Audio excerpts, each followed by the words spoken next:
Welcome to my channel. ఈరోజు ఇడ్లీలు చేసుకుందాం। నేను ఒక రోజు ముందే బియ్యం నానబెట్టుకున్నా। 3 గ్లాసుల బియ్యం, 1 గ్లాస్ పప్పు। పిండి చూడండి ఎట్లా పొంగిందో। ఆ పొంగిన పిండిలో నేను కొంచెం పిండి సెపరేట్గా తీసుకొని అల్ల కొంచెం ఉప్పు వేసుకొని నేను ఇడ్లీలు వేసుకుంటున్నా। అల్ల నేను వాటర్ కలపలేదు। పిండి చూడండి ఎంత మంచిగా పొంగిందో। అలా నూనె ప్లేట్ రబ్ చేసుకొని పెట్టుకొని నేను ఇడ్లీల ప్లేట్లో పెడుతున్నా। గిన్నెలో వాటర్ పోసుకొని పెట్టుకున్న ప్లేట్ పెట్టిన। ఆ తర్వాత నేను చట్నీకి ప్రిపేర్ చేస్తున్నా। పల్లీలు, పుట్నాలు, జీలకర్ర, ఎల్లిపాయలు, పచ్చిమిరపకాయలు వేసుకున్నా। ఇప్పుడు ఉప్పు నేను వేసుకున్న తర్వాత మిక్సీకి పట్టుకోవాలి। అలా కొంచెం వాటర్ యాడ్ చేసిన।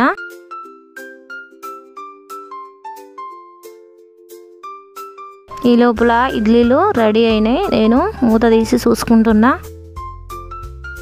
నేను చూడండి మిక్సీకి పట్టిన మెత్తగా పట్టుకున్నా।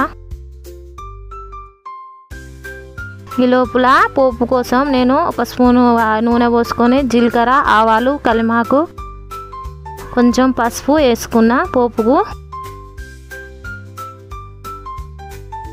మళ్ళా పోపు అల్లా వేసిన పల్లీల చట్నీలా వేసుకొని కలుపుకున్నా। ఆ తర్వాత ఇడ్లీలు అయినాయి। నేను ఇడ్లీలు తీసిన చూడండి ఎంత మెత్తగా ఉన్నాయో చూడండి, ఎంత దబ్బినా వస్తున్నాయో। కొంతమందికి ప్లేటుకు అతకపోతుంది।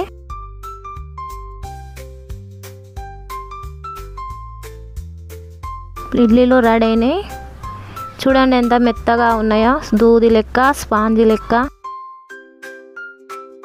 తుంపి కూడా చూపిస్తున్నా, గట్టిగా అయితే లేవు చూడండి, స్పాంజీ లెక్క ఉన్నాయి మా ఇడ్లీలు। మీరు కూడా ఇలా చేసుకోండి, బాగుంటాయి। ఎలా ఉన్నాయో చేసుకొని చెప్పండి కామెంట్లో।